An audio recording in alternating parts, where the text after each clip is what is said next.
இப்ப WHO எத்தனை visit போகணும்னு சொல்றாங்கிறத பத்தியும் அப்புறம் இந்தியா லெவல்ல எத்தனை விசிட் போகணும்னு சொல்றத பத்தியும் நம்ம பார்க்க போறோம் இந்த வீடியோல. அதுக்கப்புறம் ஒரு ட்ரைமஸ்டர்லயும் என்னென்ன ஸ்கேன் எடுக்கணுங்கிறத பத்தியும் பார்க்க போறோம். ஓகேங்களா? இப்ப ஃபர்ஸ்ட் WHO எத்தனை விசிட் பார்க்கணுங்கிறத சொல்றாங்க. ஃபர்ஸ்ட் விசிட் 12 வாரத்துக்குள்ள ஒரு தடவையாச்சும் பார்க்கணும்.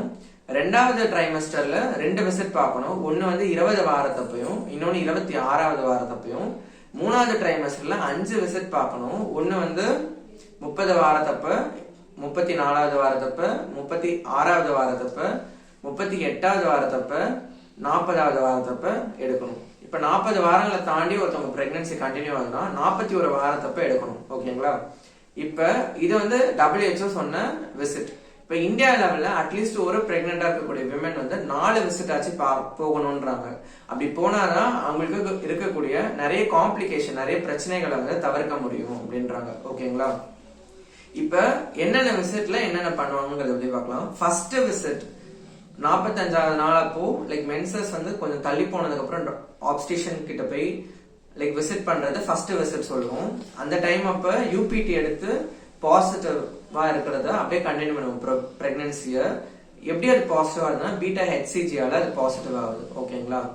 இப்ப அடுத்து அடுத்த அந்த இதுலயே ஃபர்ஸ்ட் ட்ரைமஸ்டர்ல இன்னும் என்னென்ன எடுப்பாங்கன்னா டேட்டிங் ஸ்கேன் ஒன்று எடுப்பாங்க. டேட்டிங் ஸ்கேன் எதுக்கு எடுக்கிறாங்க அப்படின்னா அந்த குழந்தை எந்த இடத்துல அட்டாச் ஆயிருக்கு, என்ன மாதிரி அட்டாச் ஆயிருக்கு, அப்புறம் அது கரெக்டான பொசிஷன்ல அட்டாச் ஆயிருக்கா இல்லையா, ஒரு குழந்தையா 2 குழந்தையாங்கிறது ஃபர்ஸ்ட் ட்ரைமஸ்டர்லயே அந்த இம்ப்ளான்டேஷன்லயே நமக்கு தெரிஞ்சிடும். ஓகேங்களா?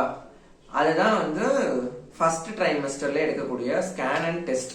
இப்போ செகண்ட் ட்ரைமஸ்டர்ல அதாவது 24ல இருந்து 28வது வாரத்துக்கு நடுவுல ஜங்ஷனல் அந்த வாரத்துக்கு நடுவுல என்ன எடுப்பாங்கன்னா அவங்களோட CBC, ஹெமட்டோகிரிட், RH டைப்பிங், அவங்களோட பிளட் குரூப் எல்லாத்தையும் டெஸ்ட் பண்ணுவாங்க. அவங்க பாசிட்டிவா நெகட்டிவா அதெல்லாம் பத்தி செக் பண்ணுவாங்க. அப்புறம் அவங்களுக்கு ஏதாவது நோய் இருக்கா இல்லையான்னு டெஸ்ட் பண்ணுவாங்க. சிஃபிலிஸ் மாதிரி, HIV மாதிரி இதெல்லாம் நார்மலா செக் பண்ணுவாங்க. ஏன்னா இது எல்லாமும் குழந்தைய பாதிக்கும். ஸோ அதெல்லாத்தையும் ப்ரிவென்ட் பண்றதுக்காக பார்ப்பாங்க. அதுக்கப்புறம் OGTT, oral glucose tolerance test, அதை செக் பண்ணுவாங்க. அதை செக் பண்ணி அம்மாவுக்கு சக்கரை நோய் இருக்கா இல்லையாங்கிறத பத்தி பார்ப்பாங்க. அப்புறம் அம்மாவுக்கு BP செக் பண்ணி பார்ப்பாங்க. BP செக் பண்ணும்போது ஏன்னா 20 வாரத்தை தாண்டி தானே இது எடுக்கிறோம். ஸோ அவங்களுக்கு BP பிரெக்னன்சி அஃபெக்ட் பண்ண போகுதுன்னா கண்டிப்பா 20 வாரத்தை தாண்டி அவங்களுக்கு தெரிஞ்சிடும் அவங்களுக்கு BP இருக்கா இல்லையாங்கிறத பத்தி. ஸோ அதுக்காக செக் பண்ணுவாங்க. BP எவ்வளவுக்கு மேல இருக்கும் எக்லாம்ஷியால அப்படின்னா 140/90 மேல இருந்தா அவங்களுக்கு BP இருக்குன்னு சொல்லுவோம். கையில லைக், ஷேர்